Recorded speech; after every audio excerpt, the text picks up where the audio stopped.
Round two. Let me turn this one on now. Damn. My nose. He crumbled one up and tossed it, didn't Yep, I shouldn't have done that. Well, at least you didn't tear it up. Yep. Anyway, round two. We've actually done this once before, but the battery died in the camera, so now we've got camera A and camera B now. It's not a fixed point in time and space, so we were allowed to go back and do it again. But anyway, I am Dr. Hayden, as you very well know, those of you, tens of viewers who watch this show, and I have called for reinforcements today. The services of one Captain Jack Darkness, because we're talking about today Man of Steel, as it says above. And I'm mostly a movie guy, he's mostly a comic book guy, so I figure I'm going to do stuff about a comic book movie. I need reinforcements, and that's why this person is here. And it's always a good excuse for us to team up. And there was snacks. So also, I took notes. So, just to kind of catch you up, guys, I know I have not done an actual big review for any amount of, it's been over a year. I've done a couple of the, you know, I watch a movie and I do the thing with the camera on my way home. I'm not going to do that anymore because, honestly, I'm not doing the reviews or the movies that I'm reviewing justice when I do that, so I'm not going to do that anymore. Like I said, I was going to post the Iron Man 3 video in the last video. Not going to do it because it deserves a better review. But it's been too long, so I'm not even going to bother. So here's your Iron Man 3 review. Disappointed. I was disappointed. And you saw the Iron Man 3 movie. Yes. I was entertained by it. Yeah, it wasn't bad. I was just... Yeah. Well, I mean, you know what? You had a different director on board. Mm-hmm. You had Shane Black, who directed and co-wrote the script, with Drew Pearce, I believe. Mm-hmm. And... for those who don't know Shane Black, I mean, he was part of like the Lethal Weapons franchise. He wrote those. Mm-hmm. He wrote Kiss Kiss Bang Bang. He's done a lot of stuff with Robert Downey Jr. I need to see that one. I have not seen that one. Worth checking out. Okay. Kiss Kiss Bang Bang. Robert Downey Jr., Val Kilmer, solid film. But I think it was a good film. It was entertaining, but there were a lot of sections where he wasn't really in the armor and he's kind of running around with guns. Or partial armor. Yeah. That baffled me because all of a sudden Tony Stark's a ninja? How did that happen? Yeah, like he was kind of playing it like a spy, which was cool. But I mean, there's this really funny moment. I remember I told a friend of mine. I said, "This feels like they're doing a Lethal Weapon reboot in certain parts because you had Tony and Rhodey both with guns and they're running around the pier, and you know, I think I mentioned to you before. I kept expecting to hear like Don Cheadle say, "I'm getting too old for this shit," you know, and it didn't happen. But I mean, for what it was, maybe it was next fun. time. And, you know, it's worth watching at least once.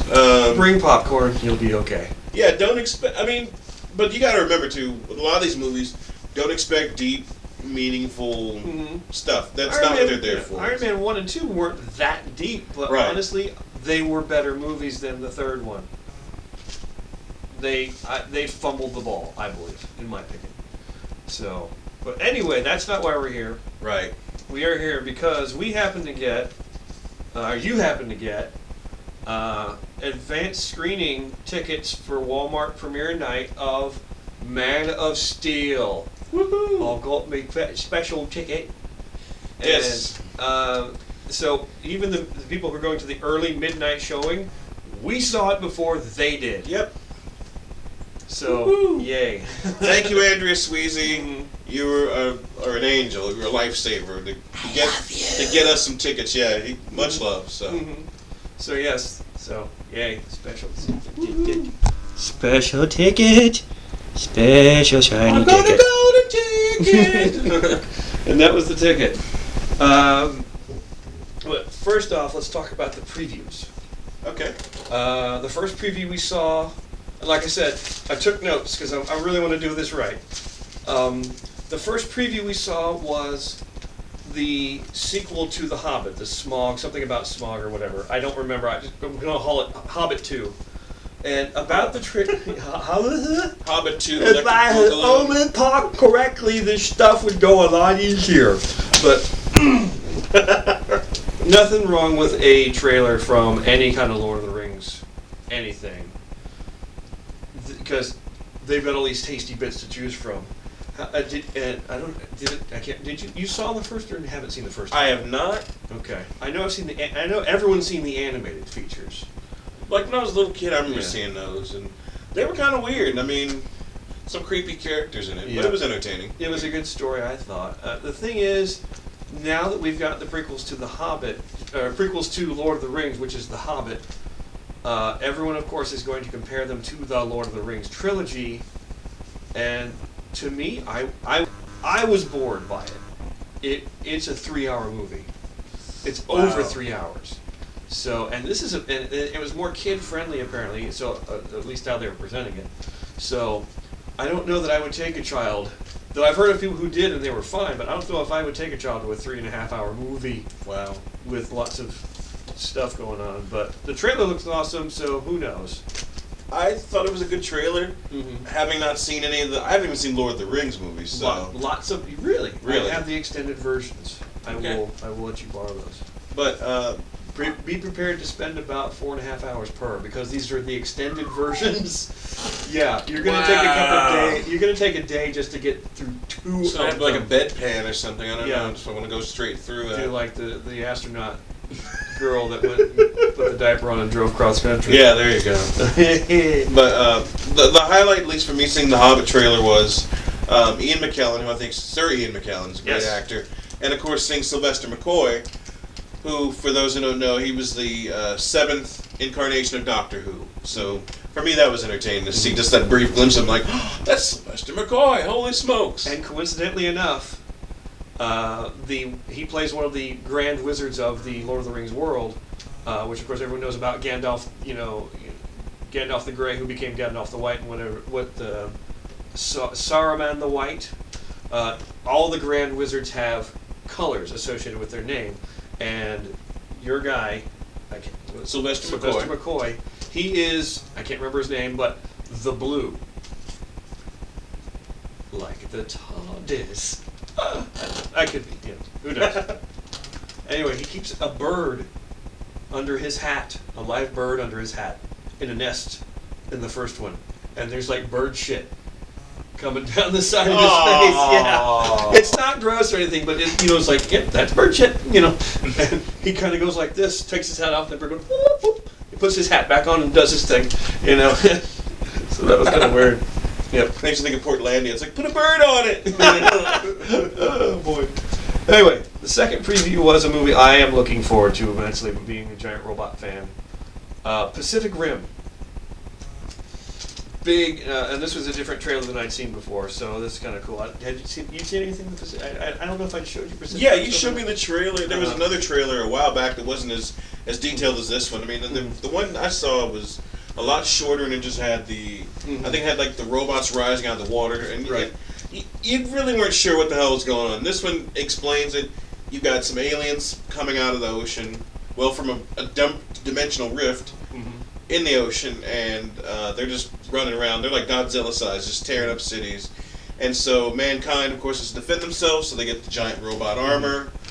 And the interesting thing I thought was how you got the two people piloting it.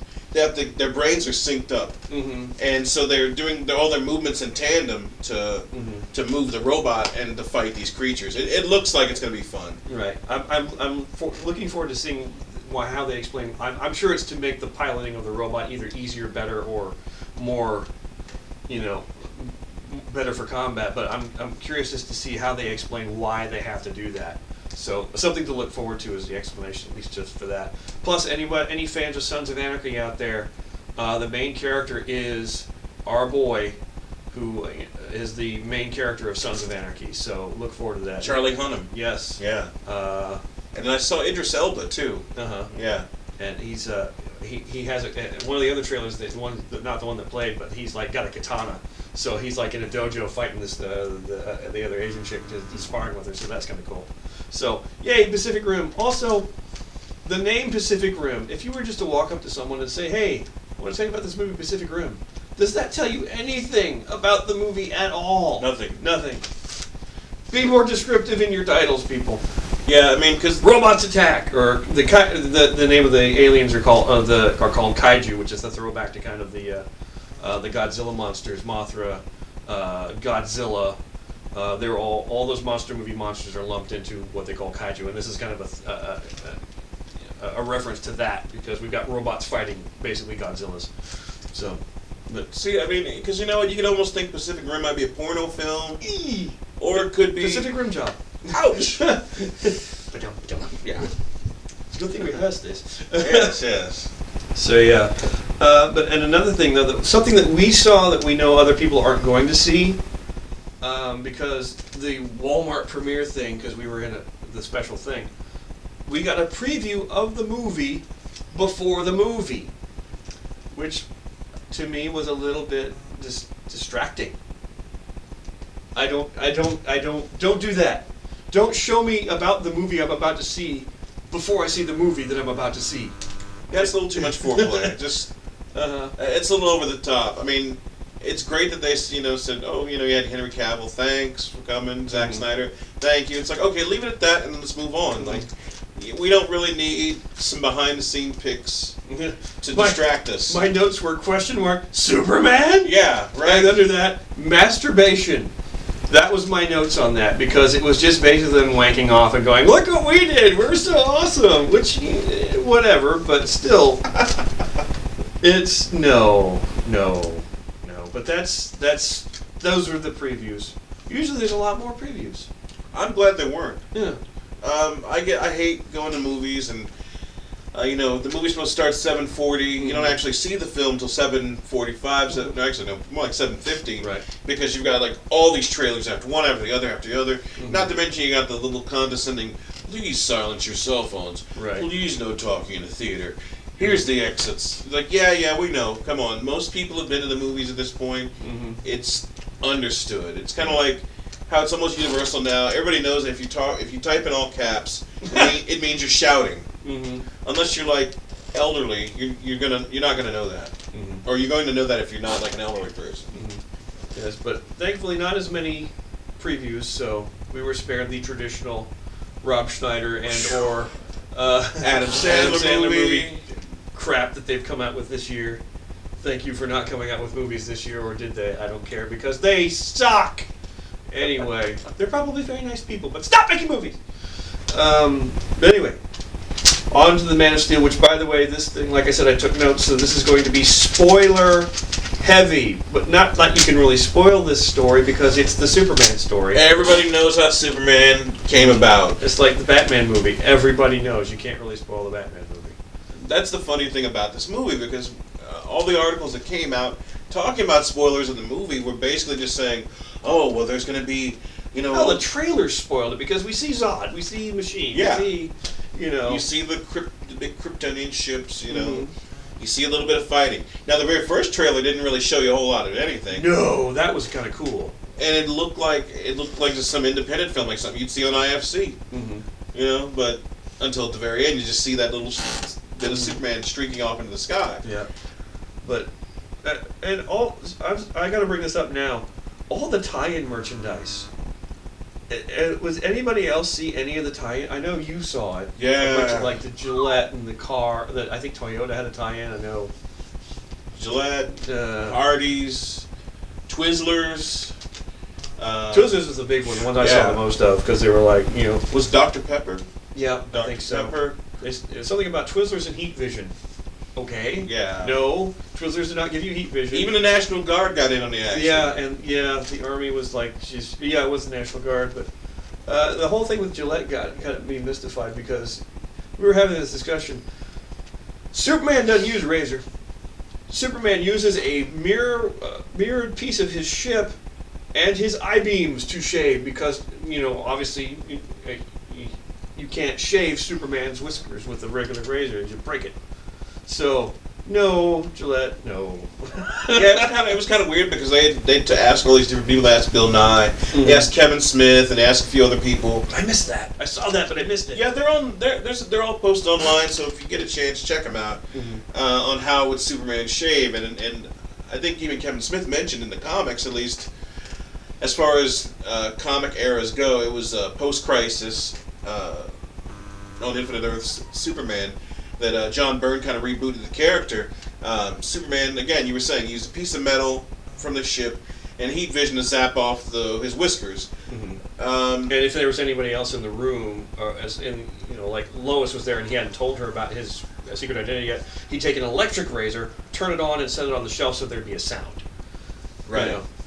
And since then, I mean, they've done the whole 52 reboot. They haven't really addressed that. I mean, it's just one of those things. It's not vital, but it's just one of those random weird thoughts, you know. And I know it wouldn't help the story, wouldn't be cool because they'd have to explain it, but couldn't he just as easily, with that mirrored piece of whatever, since it's whatever, is there stuff going on out there? Yep. Alrighty. Never a dull moment.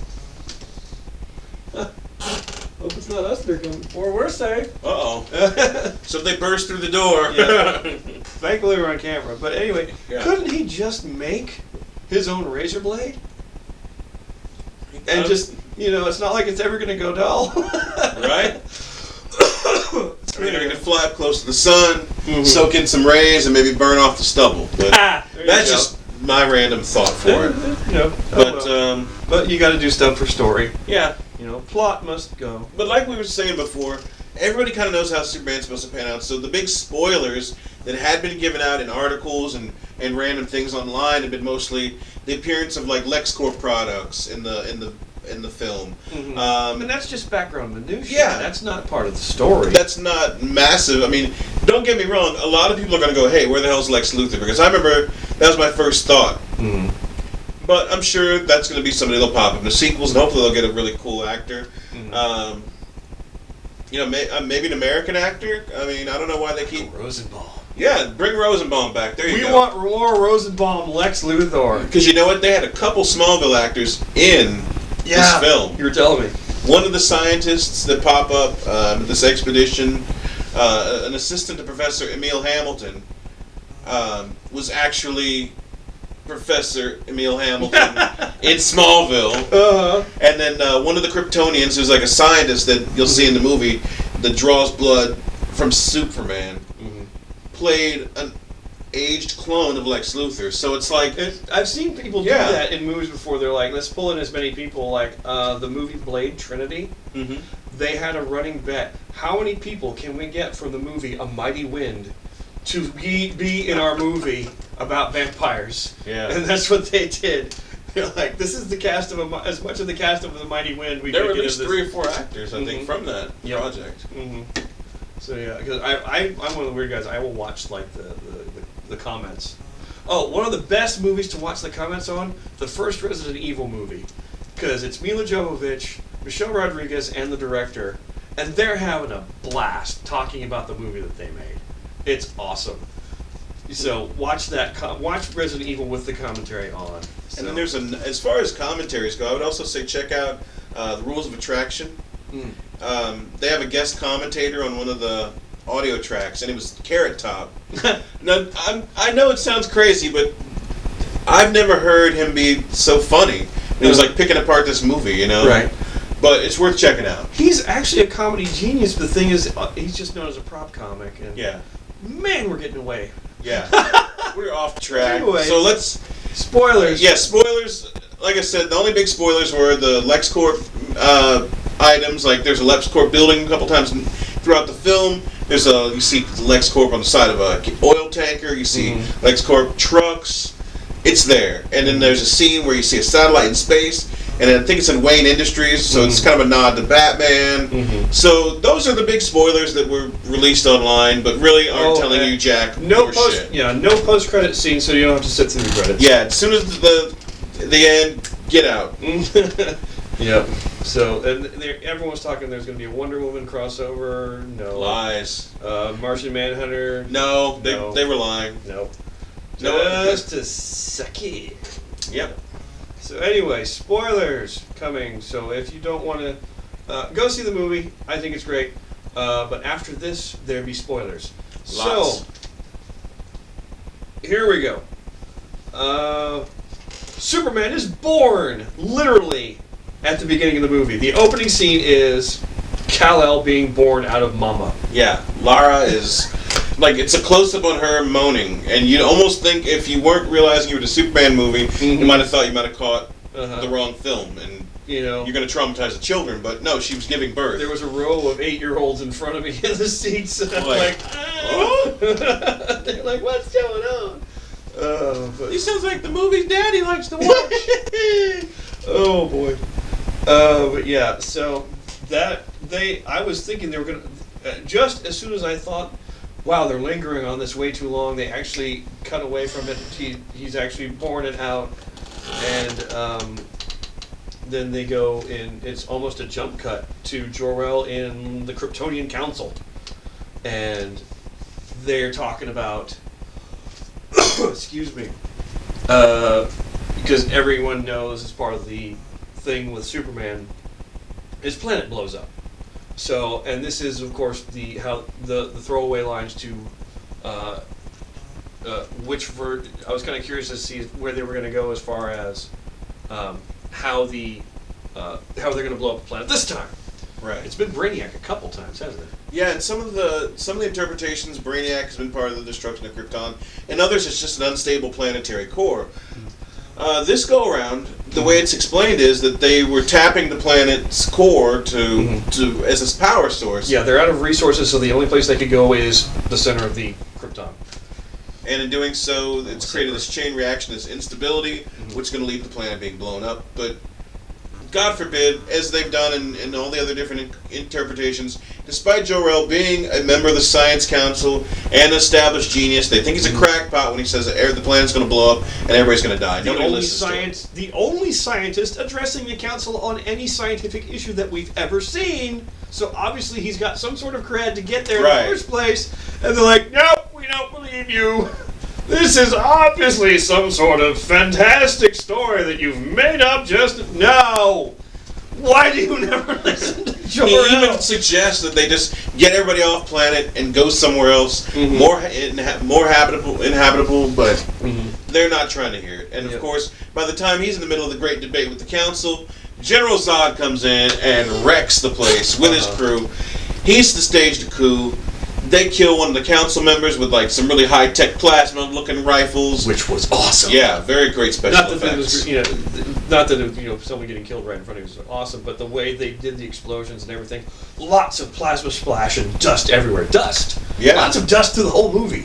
Dust everywhere. That's kind of almost a theme, but not really. Now that I think about it. Anyway, continue. Sorry. So once Zod comes in and he's basically saying, "Hey, this is what's going down. We're taking over." He invites Jor-El to come with him. Jor-El says no. He says, "We need to get off planet. We got to get the hell out of here. This place is going to blow." And of course, Zod thinks, and he doesn't appreciate Zod. Apparently, they've known each other for a time. They were cool with each other. But at this point, he's like, "You've crossed the line." Yeah. Well, plus we find out later the reasons behind this is that the civilization of Krypton has gone to, because of population control and everything, is they've gone into basically eugenics. You are programmed from birth as to what you're going to do, to be a soldier, a doctor, a lawyer, whatever. Yeah, they scientist. Have birthing matrices, and so there's this scene where they show what they refer to as the Codex. Yep. And which is a skull for some reason. Yeah, it's this weird piece of a skull. It's almost a Cro-Magnon, almost like a, I don't want to say gorilla skull, but it's like a sloped back skull, like. It's like a fragment, really. Cro-Magnon is what's coming to my head. Yeah, and it's a part of it, but apparently there's writing on it and everything. But that apparently is that's the MacGuffin for the movie, is the Codex, and that's what's driving the plot. But it's apparently the repository of all the genetic legacy of every gene pool repository on Krypton encoded in this skull.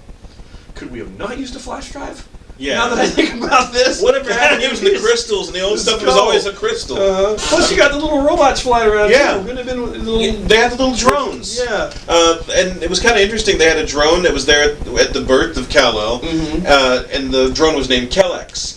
And Kellex. This is why he's here. Yeah, I don't know this shit. In the comics, Kellex was this Kryptonian drone that was at the Fortress of Solitude. And it had a repository of like Kryptonian knowledge, of course, that would help Superman around the fortress. And so you've got Kellex kind of floating around helping Lara and Jor-El. But yeah, I thought it was kind of an interesting thing to throw in, because it hadn't really been there in any of the previous interpretations. I mean, typically, it's the ship. It's like a lot of crystals, and that's that. I like the way they dealt with the technology. Apparently, everything. They never explicitly say what this is, but it's apparently different forms of nanomachines that are comprising everything instead of like actual screens that produce, television images or whatever. Everything is this, like those toys that you get in, you'd always see them in Spencer's gift store or in a toy store somewhere, and because they'd have the little push pins in a tray, and you'd go like this and then leave it out so it'd be flipping everyone off. That's of a hand. Yeah. That was the tech. That was how everything was imaged out, was little rods or bumps being pushed out, which was kind of neat. So it made for some great visuals. Mm-hmm. Yeah, and I know, like I said, we've done this before, so everything's coming out in weird order now.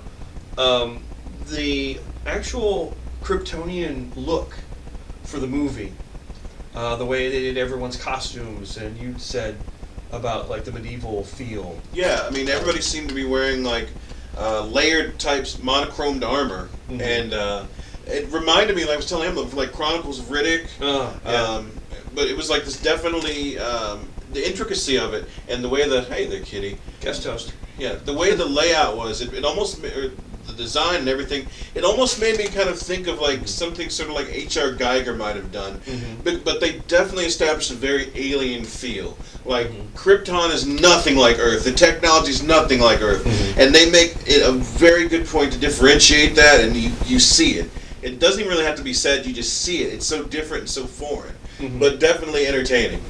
Yeah, because everyone's doing, of course, the screens and the whatever. This was none of that.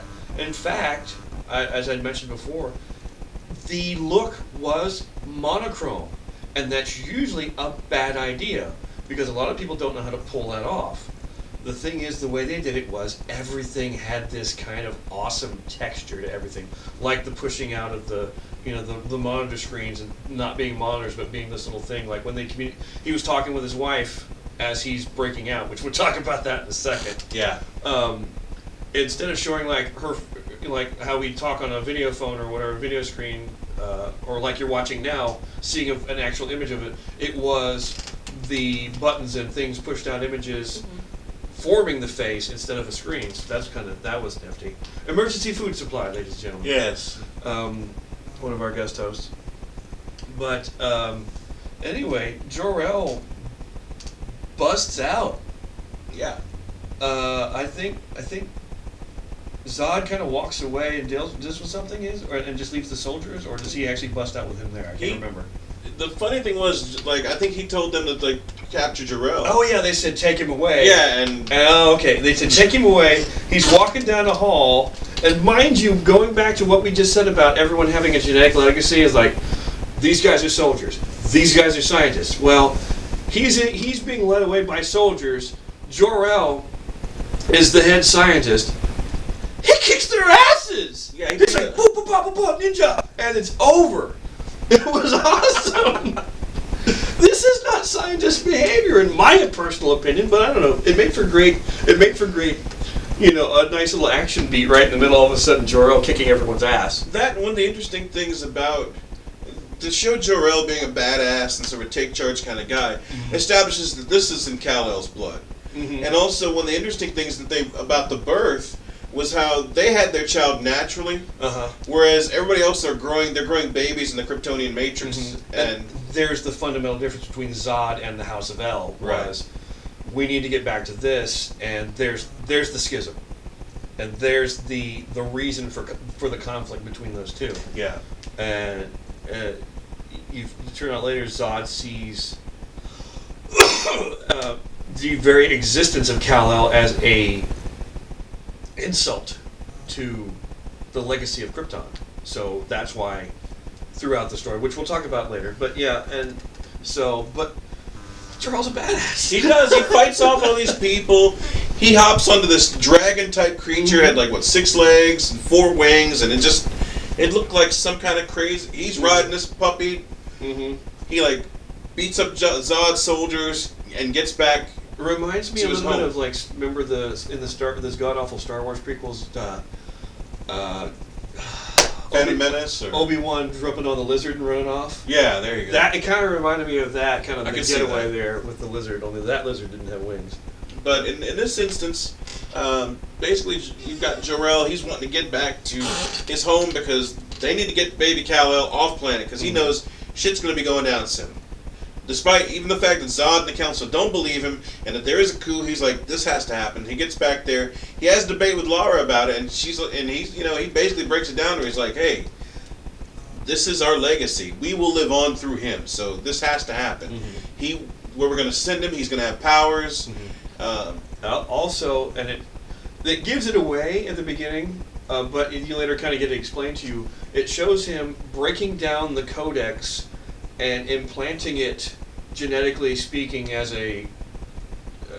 like a genetic code into Kal-El himself. So there no longer is the skull.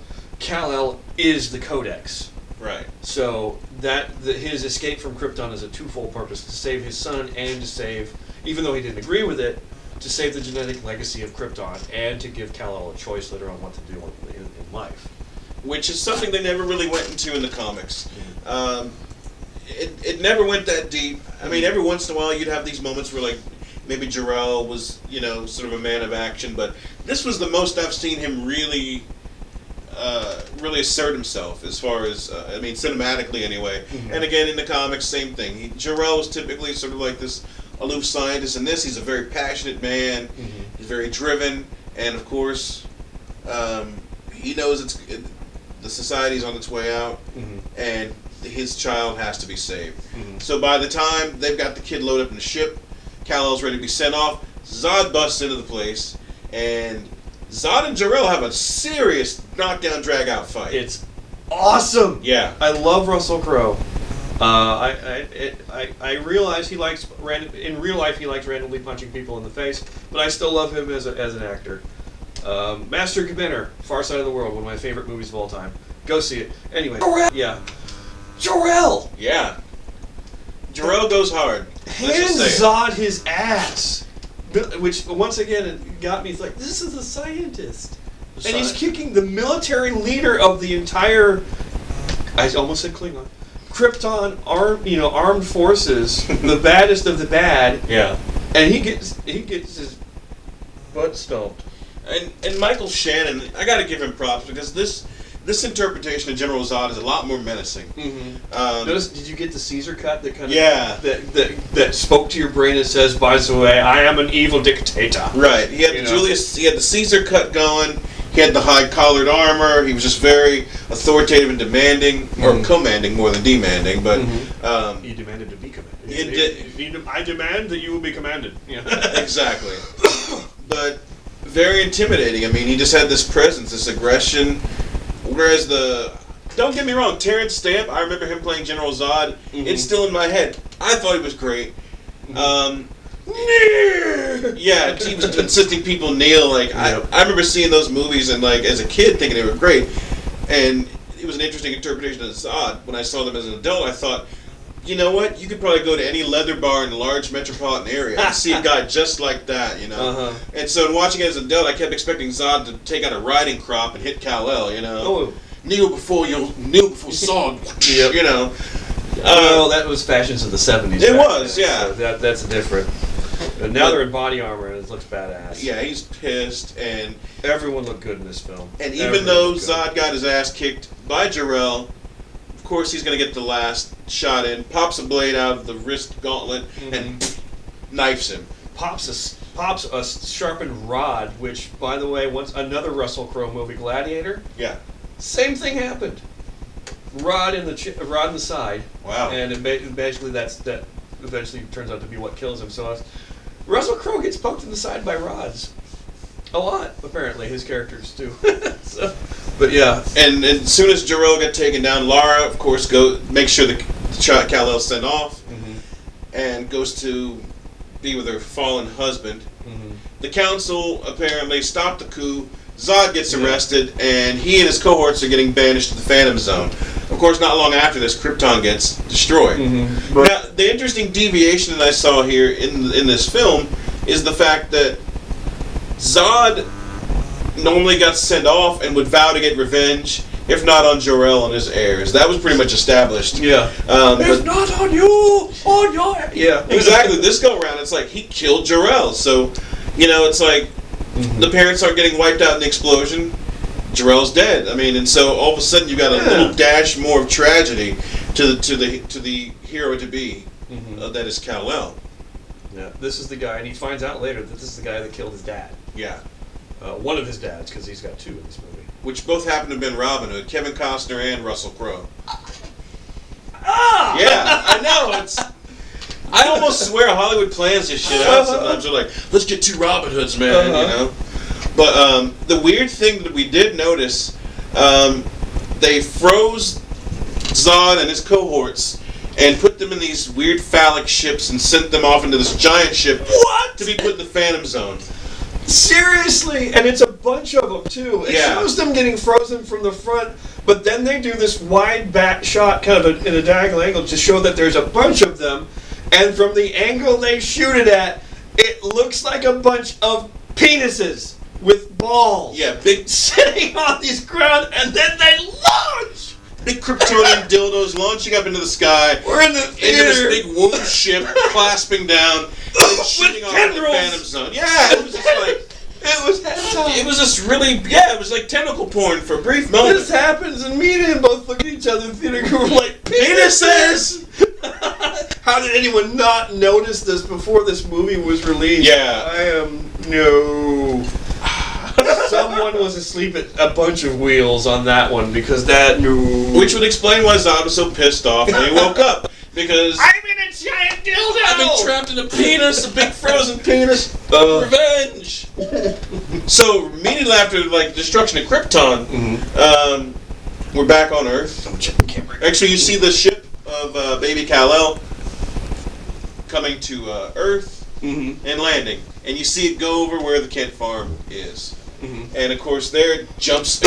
Which thankfully, and I wrote in my notes, we were spared from Superboy. Yeah. Because once again, like we said, we know this story. Everyone knows this story of... But what they did was they kind of interspersed good moments of him as a child throughout the movie. But it goes immediately from the ship crashing to Kal-El wandering the Earth, kind of like Batman, like Bruce Wayne before he becomes Batman. He's literally wandering the planet. Or Kwai Chang Caine in Kung Fu. Right, right. But, you know, he's wandering around, he's doing good deeds, but he's keeping a low profile about it. Well, somewhat. not really. Well, he's not really given his real name. In a few places he's known as Joe. And if he has some display of power or he gets in a moment where he's going to beat the piss out of somebody, he just skips town. He hitchhikes and leaves, which you'd almost think he would have just flown off. But and leaves a kind of a trail behind that way. So he's not really being smart about it, but, you know...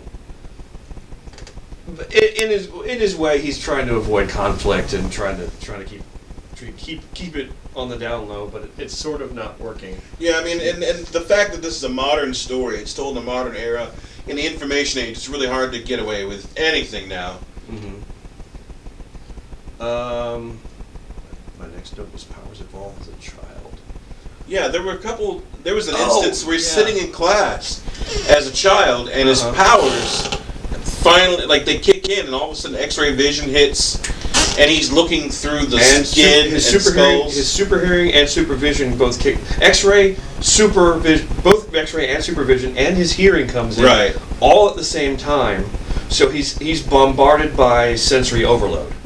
Which have they done that kind of thing before or no? Not really cinematically, and not so much in the movies, but well, I guess cinematically movies. I know they hit him with that every once in a while as a try to bombard his senses. But this is him coming from growing into his power, and it happens all at once, almost like puberty.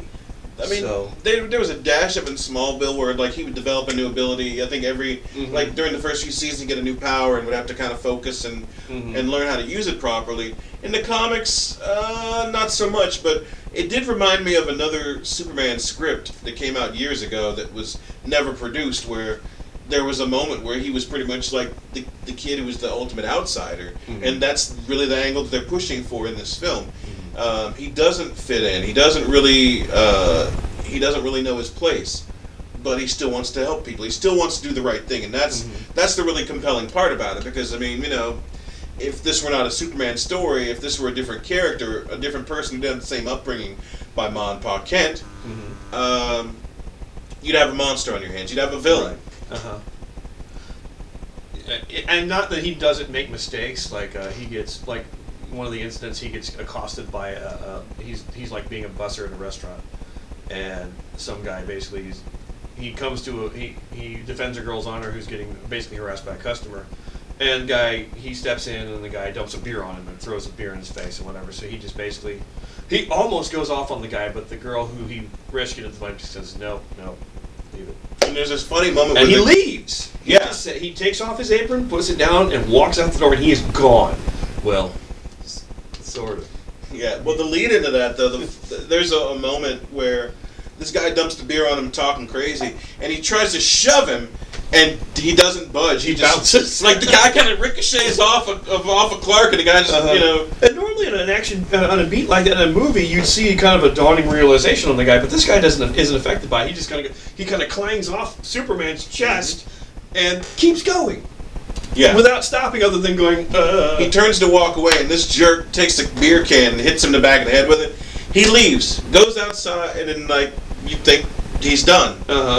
Next scene, asshole trucker guy's leaving the bar, and then, like, he looks at the big rig. He was hauling timber. But he goes outside, and his big rig had been crucified by timber. Ran through piece by piece. It looks like Superman made a stick tent. Yeah.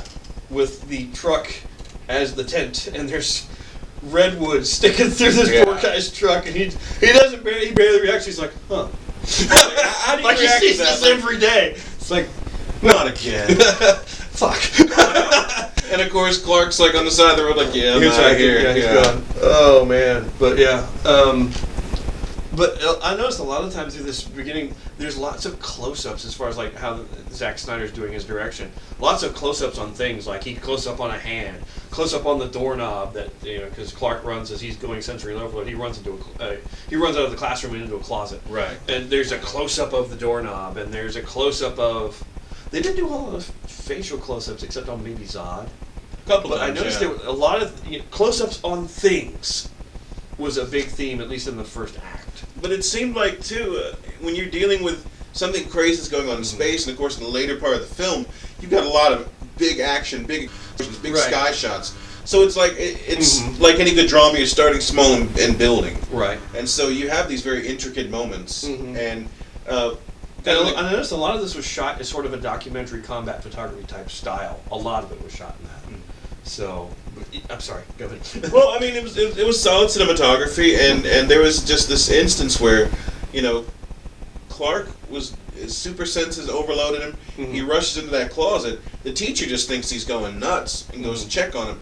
He locks the door. He doesn't want to answer it. She's like, "You gotta answer. You gotta let me in. Come on out." And he won't do it. You see him use his heat vision, and he heats up the doorknobs. And the teacher touches it, burns her hand. They end up having to call Ma Kent to get Clark out. And there's this moment where, she's talking to him on the other side of the door, and she says, "Close your eyes and concentrate. Focus on nothing but the sound of my voice. Think of it as an island and go toward it." And that helped him focus his senses to help him develop and adapt. The training of Superman was very, very awesome and brief at the same time as far as that goes. But yeah, combat photography, any close-ups on things. And then we go into a long period of him just, once again, he's wandering the Earth again. And we get introduced to Lois, we get introduced to Perry White, played by, I almost said Samuel L. Jackson, but it's not. Lawrence Fishburne. Lawrence Fishburne. Yeah. Seeing him in a bunch of stuff. He's also in, they're redoing a television show called Hannibal. It's awesome. He's in Hannibal. Yeah, it's awesome. It's on Hulu. You can watch it for free. But Lawrence Fishburne is Perry White. Lois Lane, I have no idea who plays her. Amy Adams. A redhead, which is weird because typically Lois Lane has always been a brunette or had jet black hair. I mean, so there's a little bit of a deviation there. I mean, yeah, and whenever I think Lois Lane, I think of the animated series with Dana Delaney doing the voice. Right. Which was awesome. Yeah. I mean, that was just some solid animation, solid storytelling, and a good interpretation of Superman, But, and then, honestly, I didn't write a whole lot down at that point because it was just basically developing Clark's place in the world at that point. There wasn't a whole lot going on because we had that big action beat in the first act of the escape from Krypton and the coup. And now we're treated to kind of we're developing the characters and we're developing the story. We've got lots of good photography. It looks like they shot in like Alaska or something for a bit because they're doing like he's on a fishing boat, and he's kind of playing the bumbling kind of Clark Kent-ish type character at those points. And they just refer to him as Greenhorn on the boat because he And- was new, and he almost like some guy actually saves him because there was a big cage that was going to fall down on him, and the guy like busting his chops for it, which I thought was hilarious because in actuality, if the thing had fallen, it would have just probably bounced off of him. And then Clark would have walked away because he'd just been discovered. Yeah. And on the oil rig, or not oil rig, I'm sorry, he was on the fishing boat. They get a distress call about an oil rig on fire, and of course they're like, "Hey, Greenhorn, go get my binoculars." And the guy looks, the captain of the boat looks. Clark, the Greenhorn, is gone. And on the oil rig, he finds where the workers are at, who are trapped in a room. Yanks the door off. He's covered in flame. I mean, like it's all in his beard, chest hair is on fire. Yeah, yet it's not going away. So this guy on fire walks in this room with a scraggly beard, and these guys are like, right. And of course, they're thinking they're going to die too. And he's like, "Come on!" Yeah. So he helps them get out, and an emergency copter lands, and these guys are all getting loaded up, and they're like, "Come on, man!" And he sees a big part of the rigging is going to come on top of the helicopter. So he just holds it up while these guys escape safely, and he has this moment where it's like, man, he's gonna, and he pushes it, but boom, it falls on him. The whole thing comes down, but everybody's saved, and he's knocked out, and that's kind of where he goes in the back into these flashbacks. And this is kind of a weaker Superman than we're used to seeing. Of course, you've got to give him some vulnerabilities to kind of carry the story. Right. But no kryptonite. No kryptonite. None in the movie. Usually they bring in kryptonite no matter what, but no kryptonite on this one. Probably the sequel, I imagine, they're going to save it for. Probably. Or, we don't need it. I mean, granted, it is kind of integral to the character as far as, like, the modern interpretation of it. Right. But yeah, I just now realized there's no kryptonite in this whole movie. None. There's no kryptonite, there's no Lex Luthor. Aside from mentions of LexCorp. Like the LexCorp nods. There's no Jimmy Olsen, but his sister Jenny works for the Daily Planet. And they didn't really do much with that character. She was just kind of there to be rescued by Perry White. Later on, there's a bunch of destruction. And, of course, they had Steve Lombard working there at the Daily Planet. And in the comics, Steve Lombard was always like a sports writer, kind of a jock, bit of a prick, and he was always doing pranks on Clark.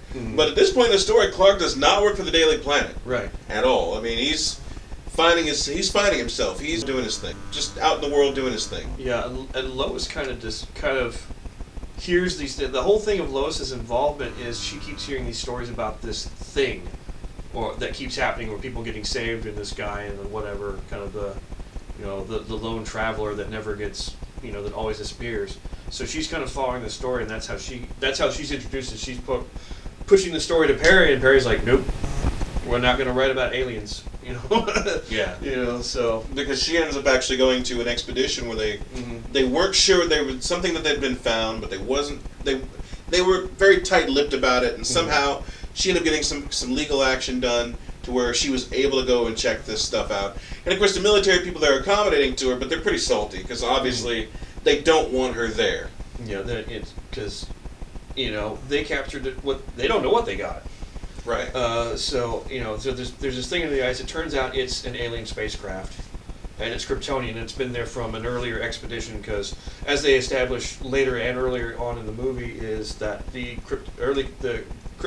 most of the Kryptonians in their history were spacefarers and colonists and stuff. But as their resources dwindled, they did the whole eugenics thing and population control, and they pulled all their colonies, or some of them, because they show later on that a lot of them just simply were abandoned and people just died off. But they're not. So this is like a remnant of an expedition to Earth, which would explain kind of why they have the Cro-Magnon skull. Yeah. But not why it's being used as a codex. Right. Anyway, sorry. US flash drive, anyone? Yeah, there's some weird stuff that they did. I mean, no movie is perfect. No movie is perfect. And it's one of those kind of things, like the science, the alien technology. It just would look like magic. If you didn't know it was a super high tech society, you go, oh, it's magic. Right. Yeah, and as it goes on, it Superman kind of finds his way towards Clark Kent actually, Kal-El takes the ship away from the military because he kind of gets in there and meets Lois, who's kind of snooping around, as Lois will do. Of course. Actually sees him going into the spaceship, and he visioned his way through the ice to get to the thing, and they meet, and there's a fight with a little robot, and he takes off with the ship, and once again they're like, well, we're not going to confirm or deny, so she once again is kind of screwed on her story because there's no proof and no one's talking. So once again, Perry's like, I'm not publishing, blah blah blah. The government's denying it, so they can't go forward with that story, and so Lois is just kind of left empty-handed again. And then we cut to Superman again, and he's going through the ship. He's had this little Superman key lock, which strangely enough looks like a USB drive. Yeah, it does. With the S symbol on it, which you see in the commercials a lot. And he sees the computer data image of Jor-El, who talks to him and whatever, and introduces him to his own costume. A lot of this stuff is not explained. I mean, when he goes and after he puts the suit on and goes out of the ship, Jor-El never told him he could fly. And yet he goes out and tries to fly. I'm thinking of just how the story's progressed. There's no indication that Superman could have flown. No one has.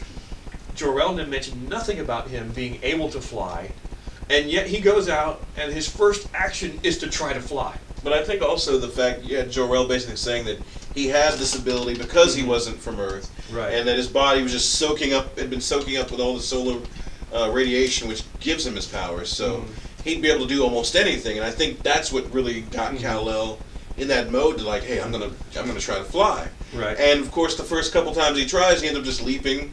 Very much like the Hulk, how the Hulk travels in some of the movies. Right, and he actually ends up starting to fly at one point, loses momentum, and crashes through part of a mountain. Kind of like the Matrix. Whoa! Yeah. But invariably, he does really get into it, and he starts to actually fly, and he's in control of himself. And in traditional fashion, like I think back to Christopher Reeve, Superman, he's got the fists out, and he's, and he's like, he never does the one fist. It's always two-fisted. It's always two fists, yeah. Always two-fisted flying.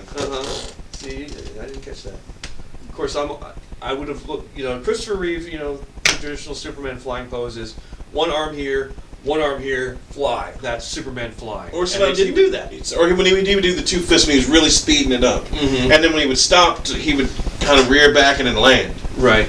He didn't do the Iron Man pose land. No 3-point landing. He just would.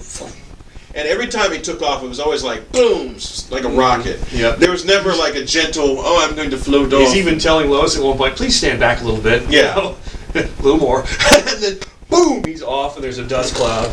Like I said, lots of dust in this movie. And the way they kind of established the whole idea of Clark finding himself and then meeting this simulated consciousness of Jor-El in the ship, you almost forget about Zod still being off in the Phantom Zone with the other Kryptonians because you're so engrossed in this story of this guy coming into his own. Right, and then they go into another flashback, sort of, with and they do a very big thing with Kevin Costner plays Pa Kent, and he's honestly barely in the movie, but what he is there, he does. It's Kevin Costner, so what you gonna do? Kevin Costner is Pa Kent. It's awesome, and he's very poignant. The scenes that he has with Clark, they're always very poignant in so much as the discussions about being a man, about being finding yourself, and it's like, okay, you're not our kid, but you are our kid because we raised you, And it shows the scene where he shows him the ship he comes in. It shows him explaining what's going on and reassuring and being a dad in a very extraordinary situation. Which, absolutely. But one thing that was in a heavy spoiler here, they're driving down whatever, and a tornado hits, and they can't drive away from it because it's coming down the street. Basically, it works out. Pa Kent dies, but it is in a situation where, yes, he could have been saved by Clark, but he makes the ultimate sacrifice. He basically puts his hand out because he sees Clark about to bust out powers and save him because he's got his leg twisted. He can't move. He's in it. The tornado's almost on him, and he just kind of goes, nope. And seriously, I mean, if you're going to have a death scene of a major character, have it mean something. Never have it being a throwaway. Never have it off camera. Make it mean something. Make it be awesome. And this was, because there were so many people that the lead up to it. You had Parkin helping all these people get out of their vehicles and get to the underpass to try to avoid the funnel cloud or the funnel from the tornado. Yep. Yeah, and he dies like a hero, and telling Clark not to get involved, not to do that because he would have exposed himself to a bunch of people at that point because there's so many people. Everyone's hiding under an underpass, which is what you're supposed to do if a tornado comes in on the road. Get to an underpass. So there's a ton of people under this underpass, and they're watching, and he's a very good death scene. I had to wipe a couple of tears away. Yeah, Parkin went back to rescue a dog. Their dog. Yeah, he went back for their dog, and the dog survives. And you see the dog later on, so it's kind of a reminder of, and everything. So, but it's at least established that Clark / Kal-El both, in both instances, have these very heroic fathers. And I think that's the big thing. He had these very giving fathers who both made sacrifices, ultimately. I can't read my writing. So, we're winging it! But, excuse me. So we're getting more traction with more story. We're finally getting to it. Zod comes to Earth finally at some point, very soon after that, I believe, and makes an announcement and it's a very kind of frightening intro. Because you can't. It's like most of the good monster movies, you don't see the monster. Granted, we've seen Zod already, but as far as like the Earth is concerned, all of a sudden everything shuts down. All the TVs come on and scream for a second, and then you are not alone. Zod is telling the whole world, and then he comes on, makes his demands, and it's really creepy because you can kind of get a pixelated picture of his face, but you never see the person. And he's got on like this helmet, and so it has this it looks almost like a skull gas mask hybrid, but I mean it's like this Kryptonian helmet he's wearing, and of course he got the armor, so he doesn't look human at all. So we're getting Roman imagery, and now we're getting Nazi imagery. This is the bad guy, right? And then I thought it was kind of an interesting, like the fact that he said that it came across the TV screens around the planet. You are not alone in different languages. But I was telling him it made me think of Doctor Who because there was a moment where the face of Bo told the 10th Doctor, who thought he was the last of his kind. Yeah, Yana. That you are not alone. Yana, and later on a character named Professor Yana pops up, who actually was a Time Lord, the Master. But that's a whole nother. That's a whole nother blog. That was just that was just the thing. That's not. Just a little minor thing. I don't think they intended it, but I could be wrong. And then we go on because he basically decides to, for lack of a better term, come out of the closet at that point because he basically calls out Kal-El and says, "Come with us, or we're going to make the world suffer." So he goes in a little bit of soul searching to what should I do. He actually goes to a church, and there's this really big cheesy scene of him. I'm sorry, it is cheesy, of him basically talking to a priest in a church. And behind him is this huge stained glass picture of Christ praying. And I'm like, okay, symbolism! I haven't turned to him and I'm like, symbolism! So, that was a little over the top to me. But, you got like I said, no movie's perfect. But then, now we're getting the military involved, because now we're on the front lines. Now the threat is real. And because Lois and the Daily Planet wouldn't publish a story, she gives it to a blogger who follows a lot of crazy conspiracy theory stuff, but gets a lot of press, and then the blogger gets on the news and outs Lois. So now the FBI comes, snatches Lois. He's like, Lois Lane talked to the guy. She met the alien, and of course everyone in the theater's going, "Don't!" So she ends up getting captured by the government. Of course, they're interrogating her and wanting to find out what the hell is going on. Which was kind of cool because I like, to keep the story moving, to get the people in the right places. Good writing, in my opinion. David S. Goyer, he fucking rocked. Good writing, And so now Lois is involved. Lois actually does the interview because Superman basically surrounds himself to the military. Of course, everyone's seen the scene of him in the cuffs talking to Lois. And they decided, okay, we don't trust this guy, but we're gonna let it play out and see what happens. So he surrenders himself to Zod, and Zod, not to Zod because the lieutenant comes down. Right, Feora. Which is hot. Oh. OMG, the Kryptonian babes in this thing, especially Lieutenant Feora. Yeah. Wow, she is hot in this movie. Absolutely. Oh, super hot. If for no other reason, go see it just for Lieutenant Feora. She's awesome, and she gets some really good fight scenes later in the movie. Absolutely. But anyway, fierce. oh my, good stuff. Just the way she looks at people. But this could turn into something else. So we're gonna keep it back in the movie. Yeah. So they go up to the ship, and of course the true master plan is realized. What's going on here? Yep, of course it does that. And Technical difficulties? no, this is the backup camera, so I'm all good. Okay. So this is now part 2 on the backup camera. All right. And this camera's still going, so yay. But so now we're on the ship. The true plot is revealed. Is basically they're going to terraform the Earth to be the new Kryptonian homeworld. And Of course, Zod wants the Codex. right, because he's wanting to reestablish Krypton, and there's a plot of them searching for the Codex. At this point, the plot really ends because the big bad has been revealed. The machines are doing their thing, and it's just huge action beats. The first part of the third act is just action, and everyone trying to solve the problems that have been created throughout Acts 1 and 2. So nothing wrong with that. I mean, Jurassic Park. The plot ended halfway through the movie because it was run from the monsters from then on. But one of the greatest movies of all time, according to most people. That movie's most watched. So lots of good action.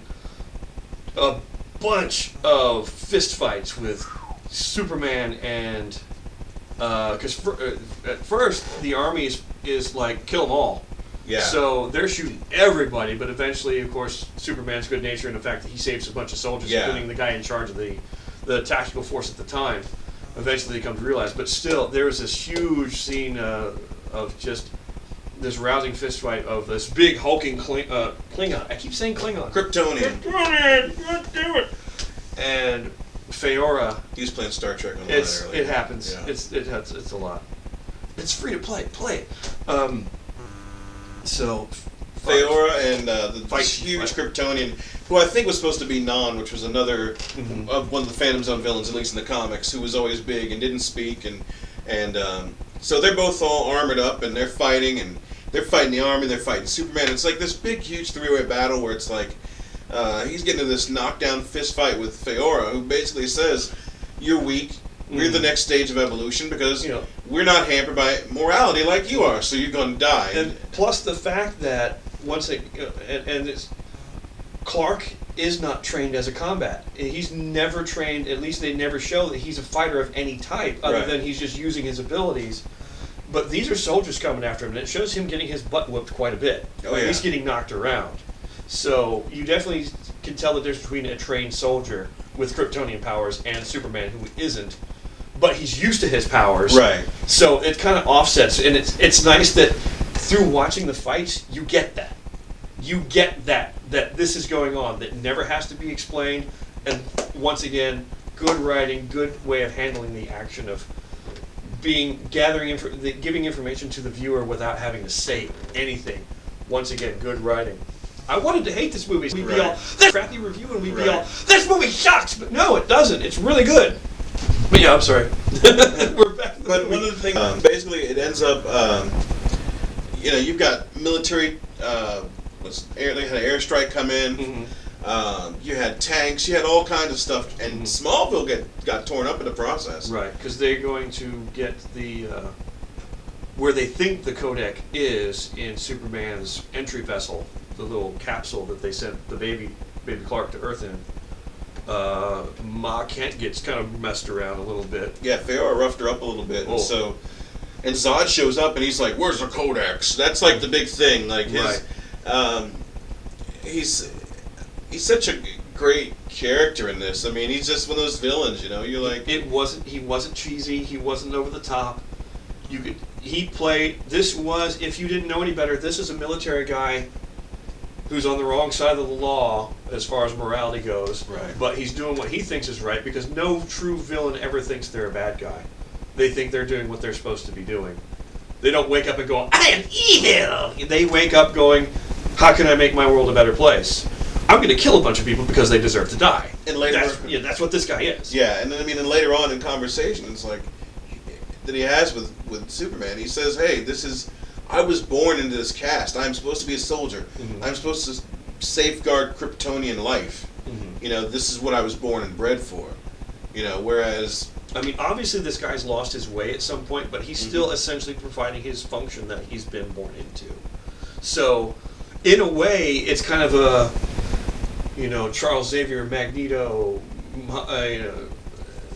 Malcolm X versus Martin Luther King thing. Sort of. Not to that extent, though, but I can get where they're trying to kind of do that with him kind of doing that, And, of course, the interesting part, like, the first time, like, when Clark's mom is threatened, he swoops in, bam, nails Zod, and just like he's flying across the mom! Yeah, just like popping him in the face, and Zod's still got this armor on. He cracks the armor. They crash through. I mean, we're talking. Looks like they went a mile fighting. Property destruction to the extreme. Gas station blown up. They crashed through like a bank, a bunch of other stuff. I think they trashed an IHOP. Or no, that was the fight with Feora. But that's what Feora. But yeah. I like the fact that they kind of did a classic scene with him. Feora threw him into a door of a bank vault, which you always see in the comics, at least Superman, stopping robbers of banks. Exactly. And they're always coming out of bank vaults, so they kind of threw that in there. That's how you do a movie. If you're gonna send little love notes to the fans, don't be over the top and go, look what we did. Sneak it in. And the fact that Superman had already been used to his powers and his heightened senses, in the midst of fighting Zod, and Zod's helmet gets torn off in the process. All of a sudden, he hears and sees everything, and he freaks because you got jets flying overhead, and it's overwhelming. He's like, "What'd you do to me?" He's freaked out. He doesn't understand the fact that under Yellow Sun, he has superpowers. Yeah, and in the suit, he was protected from being converted into a more. He's getting the Yellow Sun, so he's getting the strength. But which honestly, that doesn't make sense. If he's in the atmosphere, he wasn't breathing the air. Right. Getting the sun energy gave him that power, and then breathing the air gave him the senses. So I'm guessing those two combined. So he was in sort of a self-contained environment with the helmet and everything, and that's why... Helmet comes off, he gets the sensory overload like Clark did as a child. And so that's how he defeats Zod in his first wave, and then that's after Zod escapes, and then I think that's when he had the big knockdown. That's when all of a sudden the ship goes, and then all of a sudden you see on the street Feora and...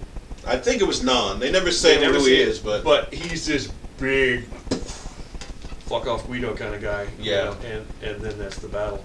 But yeah, so many big action beats. Honestly, there's not a whole lot to really review other than, as far as like to the end of the story here. Because basically... It's 30, it's 30 pages of fists. And eventually, he has to stop the Kryptonians from terraforming the Earth to make it New Krypton. And so they realize that the best way to do that, because the Kryptonians had converted the Phantom Zone engine into basically a warp drive. A warp drive for their ship, and so he figured out that if they took the ship that Kal-El was shipped to Earth in and crashed that into the other Phantom drive, that it would create a black hole, a singular event, and suck them all up into the Phantom Zone. Of course, in my brain is going, if you're making a black hole, everything gets sucked in, but it's somehow, instead of creating a black hole, they said, we're going to create a singularity. Well, that's a black hole that you're going to destroy the planet with. That's one of some people have a problem with the first Star Trek movie, the reboot, but that's another thing. You can't solve a problem with a black hole. But it's torn. Yeah, except it's torn. Yeah, well, But yeah. But once that happens, once he's a hell of a time, and he has a hell of a time, because the military, they're dealing with one set of the machines because they're on opposite parts of the planet, and he's at the Indian Ocean dealing with one. I think they were in the other was in Metropolis. Metropolis was one end, the Indian Ocean was the other. Basically, they had the world on a spindle, a terraforming machine, and they were controlling it from the main ship. So they were bracketing the Earth like an apple, like when you do corn on the cob and you've got the things. So, and that's how they were changing the gravity of the Earth, changing the atmosphere, terraforming. So, but they defeat that machine. Mm-hmm. Superman fights on and pulls through a very cool fight scene with the machine in the Indian Ocean, the terraforming. Yeah, it had like these crazy tentacles and kept snapping at him, and the problem was it was like the like I said, the monitors and the thing, like the little nanotech. Yeah, used offensively, which was very cool. It reminded me of a lot of the old Superman fights when the aliens would come down with tentacles and try to beat the crap out of them. So it was a very good nod to the old, in my opinion, to the old fights of old that Superman would get into with tentacled creatures. I mean, it made me think of like the Brainiac ship. Exactly. Had like looked like the crazy skull ship with all the tentacles. That's what it reminded me of. You know, but he ended up actually fighting Alf. He destroys that machine. And he has to actually recover because he was because that environment had been encased. He wasn't exposed to sunlight as much. Not quite a kryptonite type weakness, but he was. It's established early on that he can't breathe the atmosphere. The Kryptonians are in their atmosphere. That's why they have rebreathers when they come out, and they can't handle the atmosphere, and vice versa. Clark can't handle the Kryptonian ship atmosphere, so he gets weak because he's in their air. Because they established early on that he, as a child, had trouble breathing when he was younger, but then got used to it. So, and now blah blah blah. Anyway, but he defeats. The main threat to the world being destroyed basically is over at that point. So, like all good video games, we go to boss fight. Yep. Zod round 2. Which, how the hell did he get off the ship? It never establishes that he ran off, escaped, or anything like that. All the Kryptonians apparently get sucked into the singularity, and they're gone. The tech is gone. They destroy the Genesis Forces of Solitude, almost like the Forces of Solitude for Kal-El. Gets basically crashed. So, and then all of a sudden, Zod comes punching his way out of a destroyed building, and there's basically an arena. So all of a sudden, we got a boss fight in an arena, Zod versus Superman, which was awesome. Once again, just a bunch of fists going on, and all the property destruction we've been seeing before, max that out and then multiply it by 10. Right. And through buildings, under buildings. In the air, on the ground. In space. I loved how they changed locations with this one fight to keep the fight interesting. It was very much a great example of what a comic book battle should be. The kind of stuff you hadn't really seen a lot of cinematically. It's what an end boss fight should be. Yeah, this should be the toughest fight. This should be the biggest, and that's definitely what it was. It actually made me think of. I remember when when I'd seen the second Matrix movie, or the one where Neo and Smith had the big knockdown drag out, and they were flying and fighting in the air. That was the third. Or was that the third one? Okay, that was the final. That was the Super Burly Brawl. Yeah. I remember thinking, why in the hell can't we get a decent Superman movie? And these telepaths heard me telepathically and decided they were going to do it. Again, David Goyer, thank you for getting that getting that done. Zack Snyder, man, you guys did a bang up job, and I'm sure the next movie's going to be just as good, if not better. I came into this movie expecting to be disappointed because I've been kicked in the teeth 4 times within the last movies I've seen. I didn't like Spider-Man. I was disappointed by Iron Man 3, mostly because it was being compared to the other 2. I myself, of course, me thinking, being the huge, I hate these movies suck kind of thing. At one point, I'm thinking it's me. I'm just being an asshole. But no, there are good movies out here, and finally, we got one. Yeah, and I think it's one of those things it's too not where perfect, but yes, when you're into the source material, a lot of times Hollywood's gonna make their deviations, their modifications and stuff. So filmed by a committee. Fuck you. You can't expect complete and total canon. No. But at the same token, look at the X-Men franchise. That's their own world. Yeah. Anyway, no comments. But it's not canon. It's not canon, but it's good. It's kind of like it's entertaining. It's kind of like what they did with the Batman franchise. They made some variations on the theme, but still kept the spirit of the character intact. And in this huge epic fight at the end with Zod, basically because all those people are in the Phantom Zone now. Zod and Superman, the last two Kryptonians on Earth. Zod makes it known that he is going to make it his mission now to kill every single human on the planet. And with that, like in the midst of them fighting and having a serious knockdown, drag-out fight, the big finale comes. They end up in Grand Central Station, Yeah. or whatever the equivalent is in Metropolis is. right. And so they're having this huge fight, and he's got Zod in a chokehold. And the funny thing was, he had him like this, and it made me think of the old poster where it had Christopher Reeve and Terrence Stamp, and you had, you know, Superman choking Zod, General Zod, and the old stuff. Mm-hmm. And that's exactly what Another it love evoked. note to the fans. So, yeah. you know, there's a lot of little nods there, and he's got him in that chokehold, and Zod's just like, he just fires off his heat vision toward the wall and just starts destroying stuff. And there's a family of like maybe 3 or 4, and they're all huddled, cowering in the corner. Meanwhile, Zod's beams are getting closer, and Superman's like, no! And he has to stop him somehow, so he whacks the general. He basically Zod.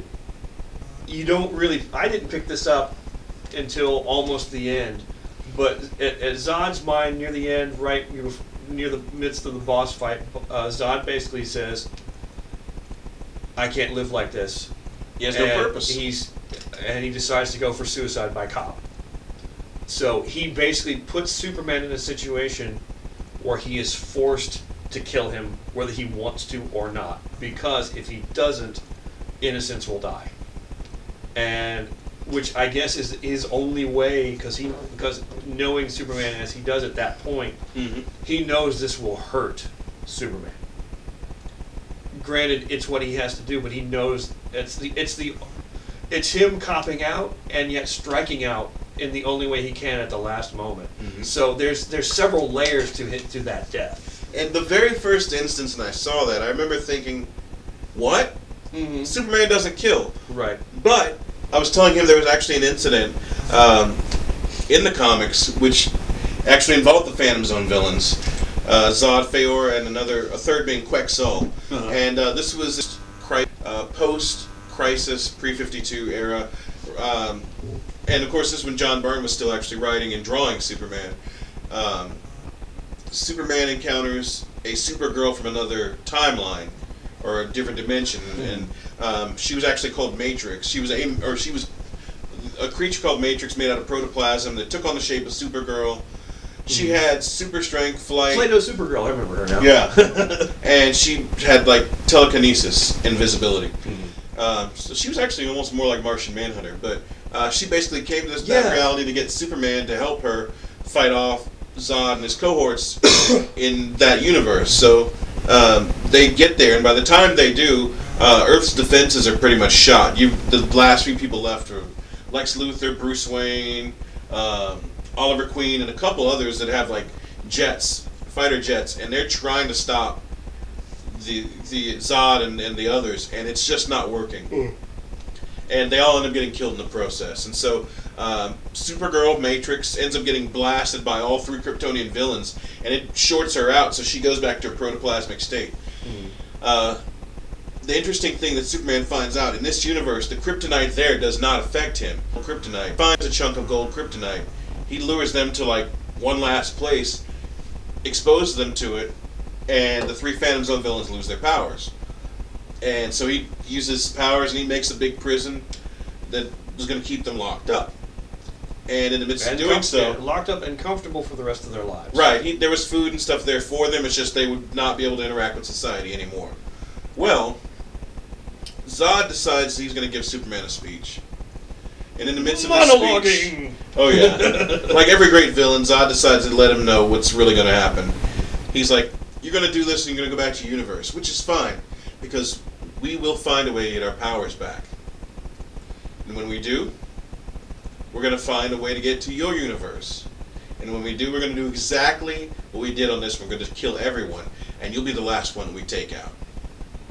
And Superman basically turns around and says, "Then you leave me no choice." And he has a box with green kryptonite from that universe. Which is the bad stuff. Yeah, the bad stuff for them, but doesn't affect him. And he holds the box open and executes them with that kryptonite. He holds the box open long enough till all 3 keel over and die. He shuts the box, takes Matrix with him, the last survivor of that that dimension and go to DC universe, his regular DC universe. Yes, typically Superman doesn't kill, but there have been exceptions, and that was definitely one of them. And so that's what that moment reminded me of, where it was kind of a kill or be killed situation. There were innocent lives at stake, or the incident with like the Reverse Flash and the regular Flash. You know, he broke the guy's neck because he was going to kill somebody. So that does happen, and I think maybe that's part of their idea of putting in a realistic spin on the character, because I think in the comics it's so easy to go, well, I'm Superman, I'll find a way and nobody will get hurt and nobody gets killed, but sometimes even Superman can't save everybody, and and that's also a kind of recurring theme in his mythos, as far as I know. But they really hammered it home with the final scene, or the final scene in the fight with him basically on Zod. And if you look at it, I mean, just looking at just the confines of this film, Krypton was blown up. Smallville got decimated in a fight, and parts of Metropolis got trashed in the process. So, like, major. I mean, Damage Control. Yeah. Damage Control Incorporated would be looking at this going, I have vacation coming up. I'm taking it now. Right. Yeah. So, I mean, comic book people will know about Damage Control. Yeah, that's, you know, who cleans up after a major supervillain brawl? Damage Control. Yes. And so yeah. But you know what? I've got to say, if you're looking for a good, solid romp that's something that you can show kids and adults, Man of Steel. With ice penises. Ice penises and like ice prison penises. And weird like tentacle porn womb aside. Solid film. So yes, Superman. I keep saying Superman. It's not Superman. It's Man of Steel. The Man of Steel. Finally, a good movie, restoring my faith in movies. Once again, not perfect. No movie ever is. Hell, even Dark City wasn't perfect. Damn close, though. Yeah, you know, Goya wrote that, too?